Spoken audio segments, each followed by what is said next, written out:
오늘 우리가 보고 있는 말씀은 계시록 9장 말씀입니다. 어제 우리가 봤던 8장부터 11장까지는 일곱 나팔에 대한 이야기이죠. 여러분 기억나십니까? 계시록에서 특히 6장부터 16장까지가 좀 굉장히 어려운 부분이다라고 말씀을 드렸어요. 어떤 내용들이 있냐면 크게 네 가지의 사이클이 있다라고 말씀드렸습니다. 일곱 인, 일곱 나팔, 일곱 표적, 일곱 대접. 이렇게 네 가지의 사이클이 있습니다. 제가 이걸 왜 다시 언급을 드리냐면 안 그래도 지금 어려운 부분을 하고 있는데 내가 지금 읽고 있는 이 부분이 어딘지를 모르면 이 방황을 하는 거예요. 본문 안에서 막 헤매는 겁니다. 그래서 간간히 제가 이 16장까지 다룰 때에 이 네 개의 사이클을 반복해서 말씀을 드릴 것입니다. 지금 우리는 첫 번째 일곱 인을 지나서 두 번째 사이클이죠. 일곱 나팔에 대한 부분을 다루고 있습니다. 그리고 어제 8장에서는 첫 번째부터 네 번째 나팔을 다뤘고 오늘 우리가 보고 있는 9장에서는 다섯 번째, 여섯 번째 나팔을 다루게 됩니다. 그런데 이 나팔 재앙이 어떻게 시작됐는지 어제 본문을 통해서 여러분 다 들으셨죠, 그죠? 마지막 일곱 번째 인을 딱 떼는데 한 천사가 나타나요. 그 천사 손에 뭐가 들려져 있어요? 금향로가 들려져 있었어요. 그 안에 뭐가 있었어요? 성도들의 기도가 담겨져 있었어요. 그리고 그 천사가 그 기도를 가지고 하나님께 올라갑니다. 그리고 하나님은 그 기도를 보시고 그 금향로에 무엇을 담으시냐면 제단 앞에 있는 하나님의 그 보좌 제단 앞에 있는 그 불을 담아가지고 그 금향로에 둡니다. 그리고 다시 땅으로 내려가서 그 불을 쏟아부어라 라고 명령을 하세요. 그리고 그 천사가 금향로에 담긴 그 제단 불을 가지고 이 땅 가운데 다시 내려와서 그걸 쏟아붓습니다. 쏟아부으면서 시작되는 것이 일곱 나팔이죠. 하나씩 하나씩 하나씩 나팔이 불려지기 시작하는 겁니다. 그러니까 이거 일곱 나팔에 대한 이야기를 가만히 들여다보면 두 가지 특징이 있어요. 그게 뭐냐 하면 일곱 번째 인을 떼면서 첫 번째 나팔이 시작이 되잖아요. 그죠?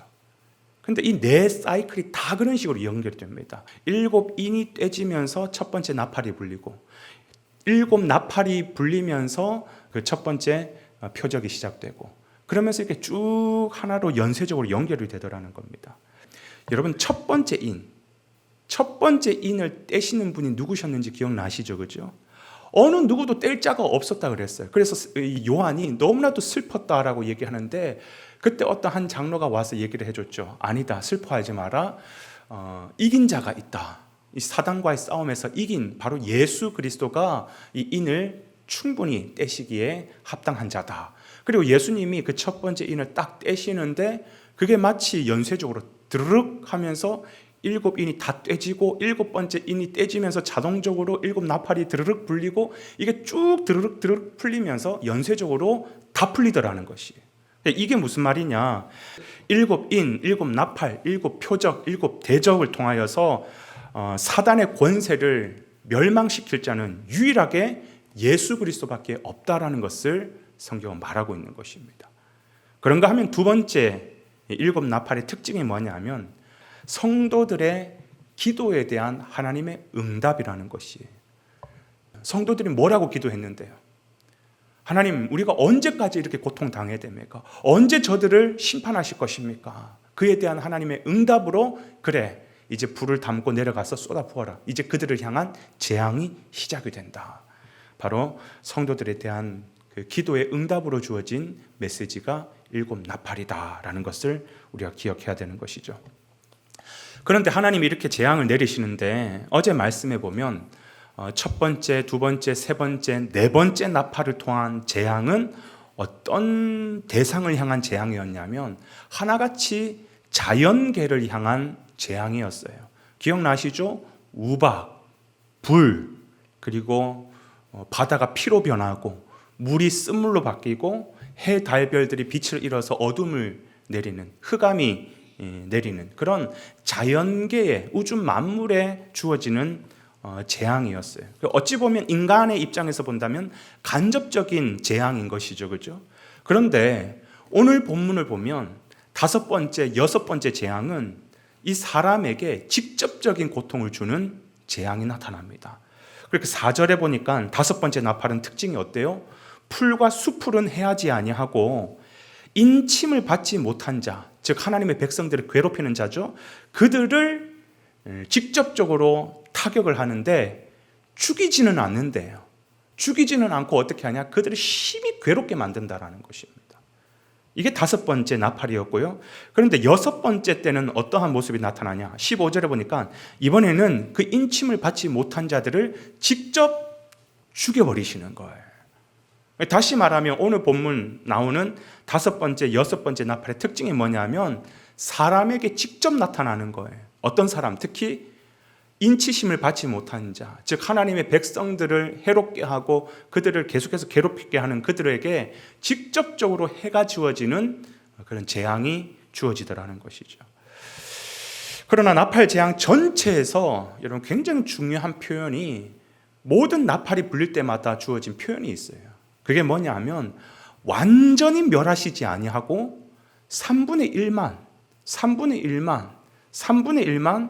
계속해서 그렇게 멸하고 계신다는, 이게 도대체 무슨 뜻일까? 여러분, 이 재앙은 심판이 아니라 징계라는 것을 말하는 것이에요. 비슷해 보이지만 그게 아닙니까? 라고 생각하지만 전혀 다른 거예요. 여러분, 심판은 하나님께서 완전히 끝내시는 것을 말하는 겁니다. 다 쓸어버리는 것이에요. 더 이상 기회가 없어요. 나중에 정신 차리고 하나님 잘못했습니다, 내가 이제 똑바로 하나님 믿겠습니다, 그때 소용이 없어요. 왜? 그때는 완전 끝났기 때문에, 종말이기 때문에. 그런데 징계는 뭐냐? 겉으로는 비슷해 보이지만 하나님께서 돌이키게 하시기 위하여서, 돌이키게 하는 것이 목적인 게 그게 징계라는 것입니다. 똑같은 재앙이지만 하나님은 심판이고 하나님은 징계예요. 자, 그러면 3분의 1만 계속해서 재앙을 내리신다? 그럼 하나님의 마음은 뭐예요? 심판이에요? 징계예요? 징계라는 것이죠. 그렇습니다. 우리 하나님은 노하기를 더디하시는 하나님이세요. 끝까지 참으시고, 지난번에도 말씀드렸잖아요. 악인이 죽는 것도 하나님은 기뻐하지 않는다라고 말씀하셨어요.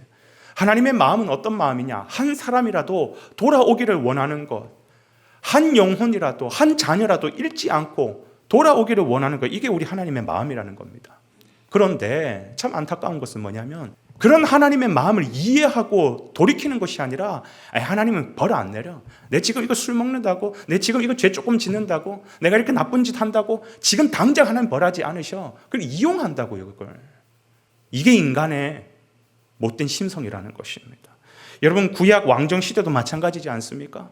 하나님께서 선지자들을 계속해서 보내시잖아요. 여러분, 하나님께서 선지자를 보낸다는 말의 의미가 뭐냐면 그 시대가 지금 타락했다라는 것이에요. 잘하고 있기 때문에 선지자를 보이는 것이 아니라 지금 너무나도 못하고 돌이키기를 원하기 때문에 하나님 선지자를 보내시는 거예요. 그래서 선지자를 보내서 그렇게 경고의 말씀을 했건만 돌이키지를 않아요. 하나님 벌하지 않으셔.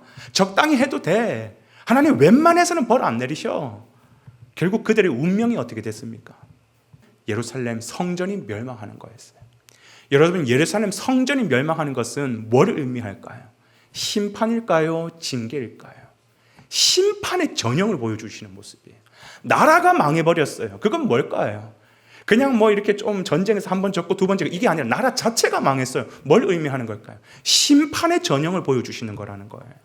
여러분, 기억하십시오. 하나님은 오래 참으십니다. 노하기를 더디하십니다. 그러나 하나님은 영원히 참으시는 분은 아니라는 거예요. 왜? 하나님은 공의의 하나님이시기 때문에. 끝까지 참고 하나님 기다리시지만 하나님은 영원히 참으시는 분은 아니라는 것입니다.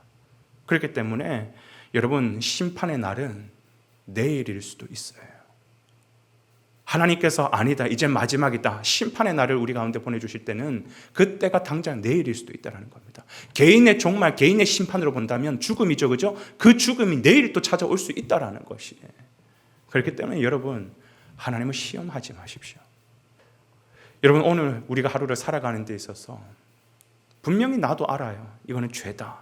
성경도 그걸 말하고 있어요. 지금 내가 행하고 있는 것이 죄다. 하나님께서 그걸 돌이켜라고 말씀하고 계시지만 여전히 내가 하나님을 기만하면서 이용하면서 적당히 해도 되지, 뭐 이 정도는 다 그렇게 살고 있는데 여전히 내가 끊지 못하고 있는 연약함이 있다면, 죄가 있다면 오늘 이 말씀 앞에서 속히 돌이키는 귀하고 복된 하루가 되시기를 주님의 이름으로 축원을 드립니다.